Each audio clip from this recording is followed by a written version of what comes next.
Tansei Bourgeoisie de McLeod Indigenous, and welcome. We're coming to you from Treaty 1 territory, specifically. We're in Winnipeg, Manitoba. And this is Community Connect from the Broadway Community Center, where we get in touch with a lot of musicians from the community, see how they're doing through the pandemic, see where their careers are at, and really, we're hearing a lot of inspiring stories. And our next artist is inspiring to the max. Her name is Hera Nalam, and she's a Winnipeg-based actress, singer, songwriter, does a lot more. We're gonna get into that. She has a lot of passion for performing, and also she's been involved with the arts in many levels. And we're talking about acting, we're talking about design, we're talking about theater, so many areas. So we're gonna take a little bit time to get to meet Hera. Hera, welcome so much. Thank you. We're so glad you're here with Community Connect. And I gotta ask you, how are you doing through this pandemic? Oh, thank you for asking. The pandemic has been, honestly, a blessing and a curse. As an artist, I think that being in isolation is like a nice break from all of the, because artists grind, you're always on the go, you're always looking for gigs and collaborating and booking shows, but having the time to just sit back and focus on your craft has been really nice. But on the flip side, you know, too much of isolation can be really like scary. You start to like ponder, am I supposed to be an artist?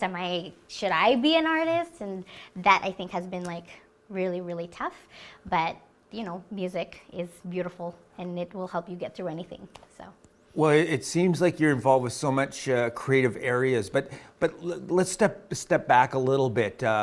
Tell us about your experience. You moved to Canada about 10 years ago, so yeah. Tell a little bit about that journey. For sure. I honestly thought that, because when I grew up, that has always been on the plate. Like, my family had moved years ago, like extended family, to Canada.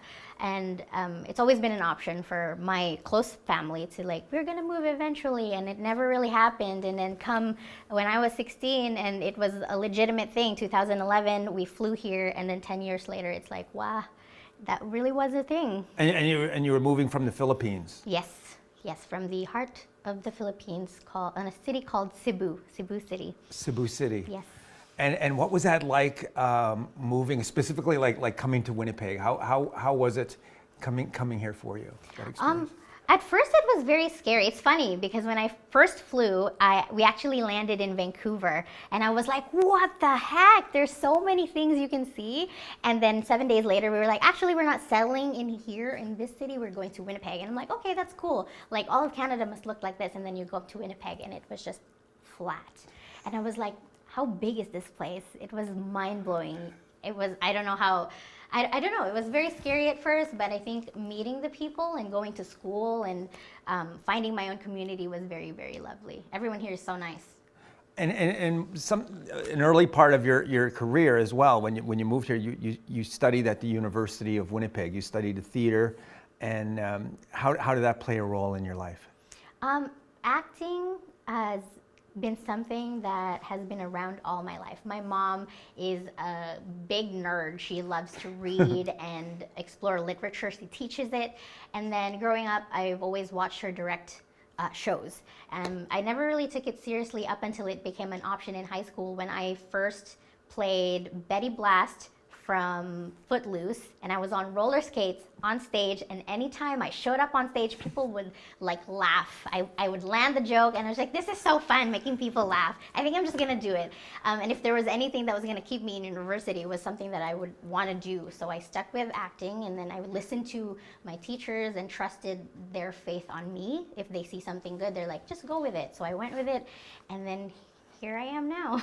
And you graduated with honors. I yes. mean, so congratulations on that. Thank you, yeah. Thank you. And what was that like for your family and friends when you graduated? I guess nobody was surprised that you got honors with theater. It's funny because my dad was very cynical at first. He's like, "What are you gonna do with an acting degree?" I'm just like, I don't know either, but I love doing it. So I think if you want something and you love something bad enough, you will make it work, and opportunities will just come your way. And that's the beauty of Winnipeg, because there's so much, creative places at play. Like you were involved with Shakespeare in the Red, Manitoba Theatre for young people. Share a little bit about that. That's incredible. Yeah, I think that's one thing that I think I really fell in love with Winnipeg. I feel like Winnipeg, especially when it's cold, it's very frustrating and it's kind of hard to be creative. But once the summer is out and you meet all these people and people are always doing creative things, you are surprised at how embraced the arts community and how tight-knit we are. And I think that is something extremely unique to just Winnipeg. You go to bigger cities and people don't know each other, they don't talk to each other, but here it's like we're all super supportive, and I think that's really cool. That's really cool. Well, and so that's some theater experience, and then we go on to on screen. There's a Rom-Com 2020. Yeah. You got to share about this. For sure, and that's exactly, I think that speaks to the opportunities I get, speaks a lot to how beautiful the community is in Winnipeg. You know someone in the theater community that is connected to the music industry, that is also connected to the film industry, and opportunities just keep popping up. So when I got out of university, I think a director had seen me at a school show, and then I got to do Shakespeare in the Ruins, and then that landed me an MTYP gig. And then when Sean Garrity was looking for Filipina actors, and then he found me on Facebook, and then he was like, hey, you want to do this tiny audition for this tiny role? And I was like, yeah, let's do it. Why the heck not? You're friends with like 3 actors that I know, so I'll just do it. And then next thing you know, I was in an audition room. I was there for 20 minutes. And then after that, he was like, would you like to play the lead role? And it was like, what the heck? I didn't expect that to blow up eventually. Like, I thought it was just like a nice little gig, but then 2020 came, and then the release went super viral. Like, we opened in 8 theaters across Canada on the first day, and it was like, what? And what was your role in that? I played the character Iris. She is this Filipina, a Winnipeg-raised Filipina, I guess. Like she grew up here, and she wanted to have a change in her life. She wanted to make wild choices, essentially, because you know when you're in your like early mid-20s, you're going through that the growing pains. So I think that's the story. So the story of the movie is basically about her getting to point A to point B in terms of her growth. And the Filipino community is a large community, for those who don't know, in Winnipeg. Anything you want to share about the Filipino community here? Just find us. We're everywhere.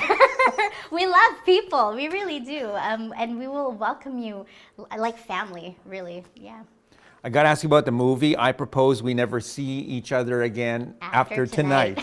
and this is a full-on movie. And it's an incredible tale, and it kind of ties into what you were just sharing. It's just somebody who wants to find that wild side and open it up, and it ties into a young Filipino woman who winds up connecting with a young Mennonite man.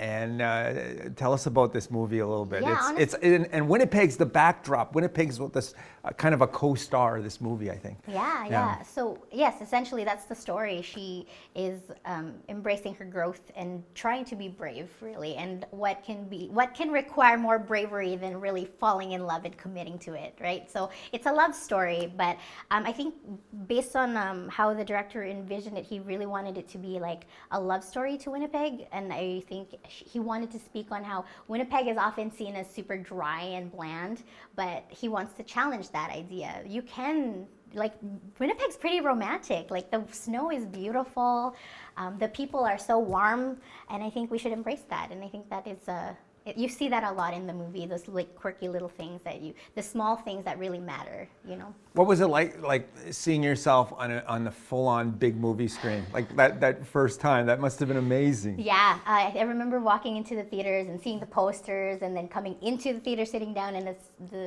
the screen, just my face up there, and I was like, that's me, right? It was very mind-blowing. It felt like a dream. Nice. And you're also involved with design, and it's called Kreative Fvckers. So now it's photography, it's fashion, and it's film. Is it film as well? I would say so. Kreative Fvckers is something that I my friends and I did during the pandemic. We were all stuck in a rut, and we were like, we just want to do something fun and creative and collaborative. So we basically combined, I think, so design, fashion, and photography into like one project. And then we competed, I think, in Toronto, and we ended up winning. I forgot what it was called because I didn't handle all of the logistics part of it, but it was really fun to just like see art in a different perspective, like fashion, oh my gosh, video, and yeah. We got to get into the music soon because that's why we're here. But this whole creative flow, where's this from? Like how do you wake up each day with all of this going on? I don't know, really. I think it's just how my brain works. I see things in a different way. I often think of it as looking at the world through the eyes of a child and always approaching things with curiosity instead of making one thing. Like if you look at a person, you don't just assume that person is one thing. Every human being is layered with all these emotions and all of these. Like, I'm not just Hera the artist. I'm also Hera a sister. I'm Hera a partner. I'm Hera an employer and an employee. Like, you're many things. And I feel like embracing your complexity as a human being is where that creativity comes from. I don't know. Well, let's talk about the music next. Mm-hmm. You've recorded some songs.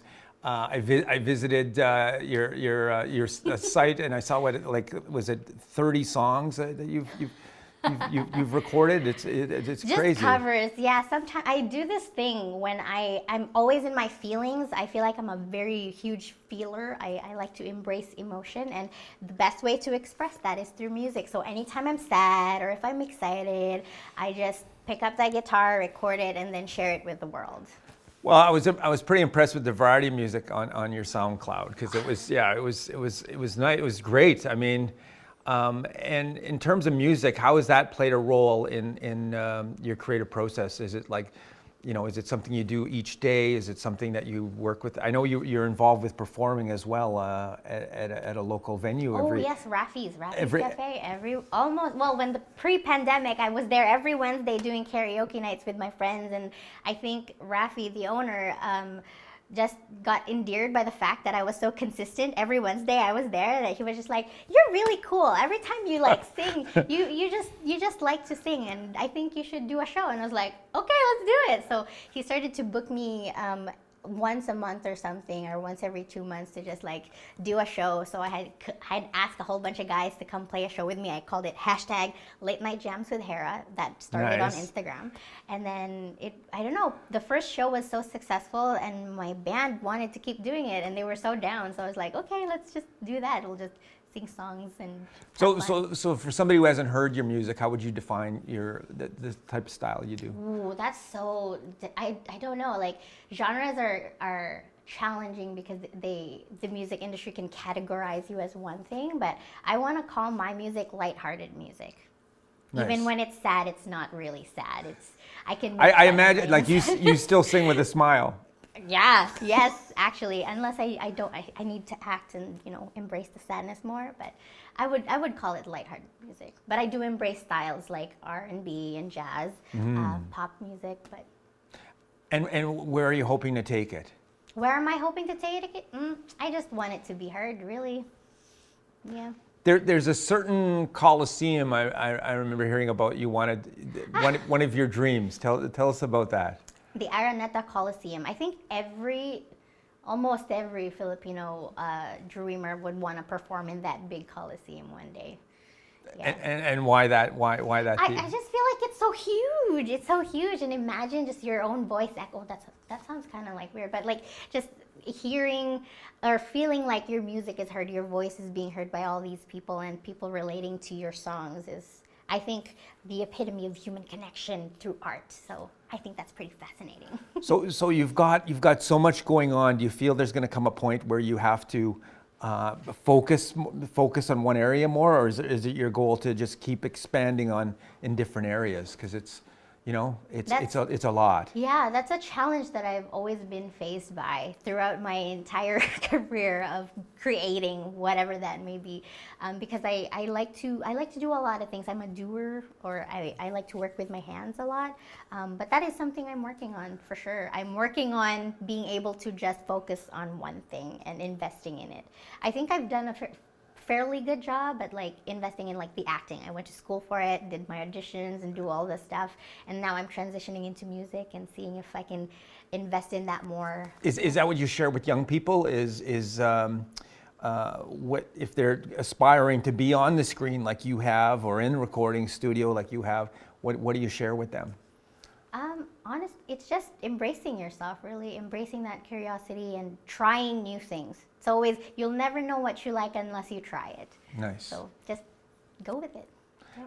And we're thrilled and pleased you've taken time to come in to visit us today, and you're going to be sharing a song called Saturday. Yes. What can you tell us about this song? How did it come to be? Yeah, okay. Saturday is a special song because I think it came out from nothing. My friend had challenged me to do this, write 5 choruses in 24 hours. Here's 5 topics, just go with it. And one of them was called Saturday, or one of the top topics was for Saturday, and I was just like, okay, what is Saturday to me? And it was during the lockdown, so of course I was like, Saturday, it's a weekend, but does it even matter? So Saturday is a song that essentially talks about being in the moment with your favorite person or your favorite thing, so whether that's music or your bed or your partner. So that's what it's all about, just being in the moment. Well, we wish you continued success. I just love the energy you have and the positivity.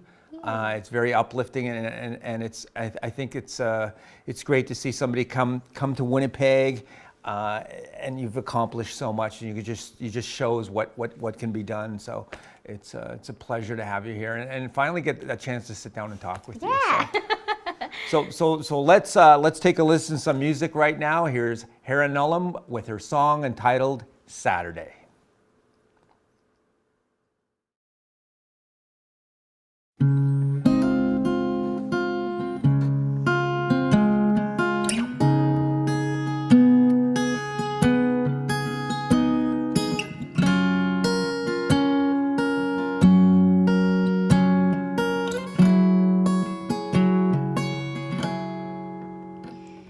How time flies,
watch the sky turn blue to gray as long as I'm with you.